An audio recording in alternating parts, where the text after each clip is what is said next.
We've had our Oukitel power bank for about 6 months, and we want to share what we've done with it and what we actually think of it. Especially on our Class C, we didn't really want to build in a lot of batteries because you have a certain limited amount of both space and weight carrying capacity. So I didn't want to build a bunch of battery bank. Really, we only have 2 deep cycle batteries that really run the whole 12-volt system.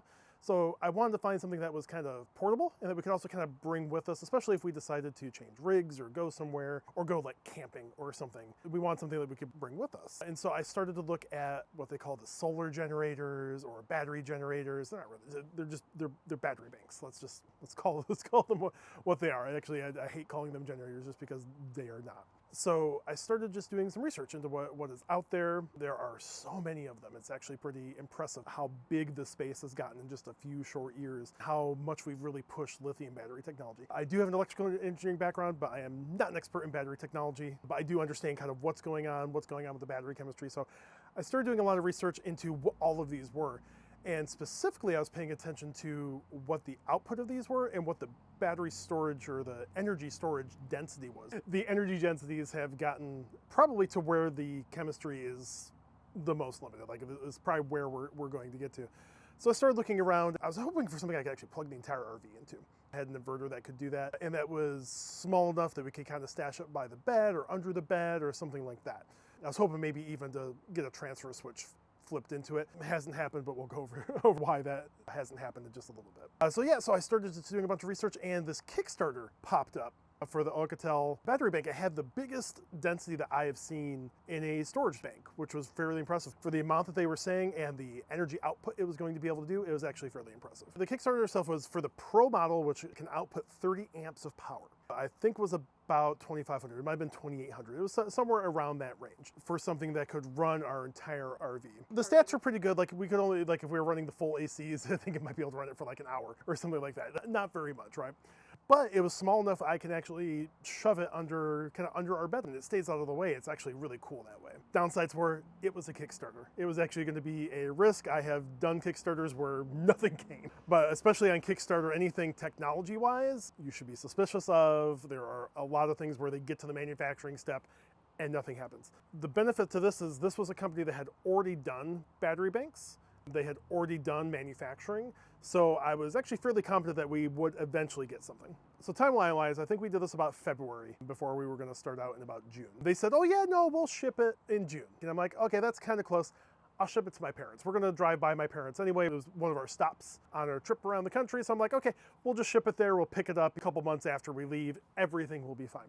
Well, June comes around, July, August, September.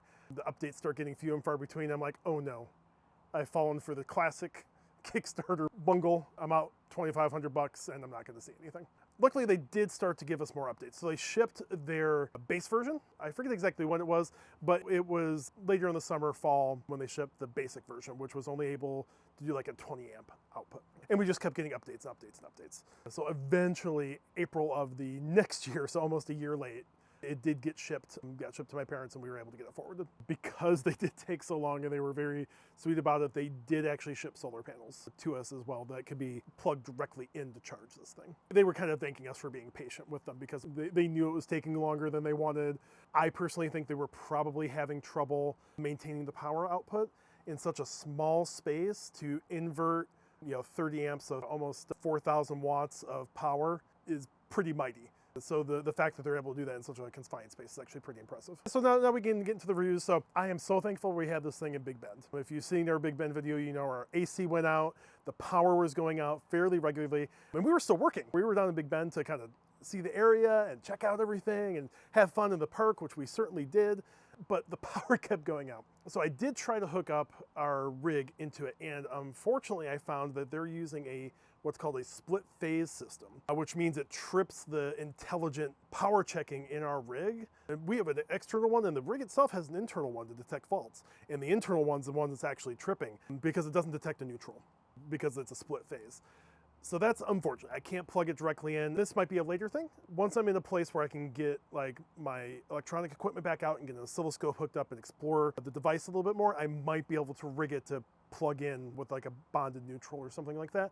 I just don't want to blow it up while it's in our RV. And I will certainly film an update if I do end up doing that. I'll even go over everything of what and how I'm doing it. But in the meantime, it's been an absolute lifesaver. So we were able to, in Big Bend, with full sun, because it was 100 degrees in May in Big Bend, and a power pole caught fire like 50 miles from us, and it took out power to the entire area.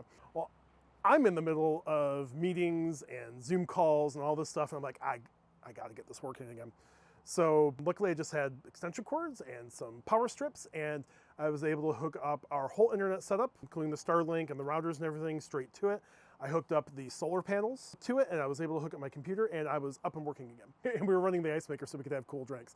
Fridge was on 12 volts, so that's usually good for a couple days on the batteries. So we were actually doing pretty good. It was starting to get a little bit warm, but we could run our fans. We got a cross breeze going. It's pretty good. And the best thing is that the solar panels were actually keeping up with the usage of our internet. So it was actually fully just on solar at that point, which was pretty cool. So hats off, like it definitely does what it says it was going to do. So in terms of like shelf life, how some battery banks have like monitoring circuits or heaters and things like that, we're keeping ours inside. So between that kind of April, June Big Bend trip, didn't charge it again. I think I had it up at between 90 to 95%. We had an outage here.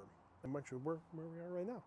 And I was able to do the same thing, it's like, oh, I've done this before. I'll hook up the extension cords, get everything hooked up, and it had an 85% power 3 months later. So actually really impressive. So the trickle draw on whatever monitoring circuitry they might have going on is great. It is fairly heavy. It's a little over 100 pounds, all said and done.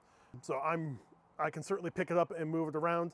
So some of my thoughts are taking that and the Starlink out somewhere else. Like I could certainly use that as like a portable Starlink thing if I needed to. If you think of like some of the hurricane affected areas, I know, so right now as we're filming this, Milton and everything had just come through. You could certainly use that as a powerful base station for radio and internet connectivity, which would be amazing. Would probably last, again, if you put several solar panels, you can chain solar panels with this thing, you'll probably not run out, which would be great. Some other uses that I could see using it for, you could use it for a room. I imagine we're eventually gonna go back into sticks and bricks situation. So using it as plugging in your refrigerators, plugging in your computers and TVs and stuff that you want to run during an outage.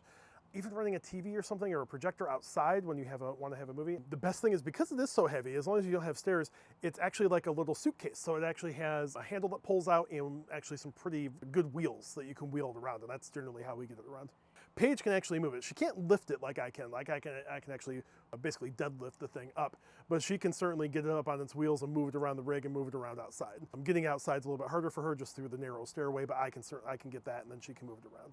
So for us, for the early Kickstarter value that we got of it, I think it was a great value. Even with the not being able to plug into the rig, I will mention that I did contact support. They wanted me to film a video of me like trying to plug it into the rig and testing. I decided that was too much effort in that, because I specifically asked them if they were using a split phase and if it was okay to do a bonded neutral on it, and they just weren't answering me. So, they were very responsive. They just weren't answering the questions I was asking. That might be a language barrier. I'm not sure. But in terms of the value, absolutely. It's a great battery bank. I think even at the like Black Friday prices and stuff that they're saying, and this is the Oukitel Pro that we have. It has the 30 amp plug and everything on it. They do have one that isn't, I think it's the similar capacity, but it only has like a 20 amp output, which is slightly cheaper. We will link to both of those products in the description down below so that you can check those out if you're curious, but I think they're a great value, especially for what we got it at. That's it for today. It's just in time today. So I hope you all have a great rest of your day or trip or whatever you're doing, and we'll talk to you again soon.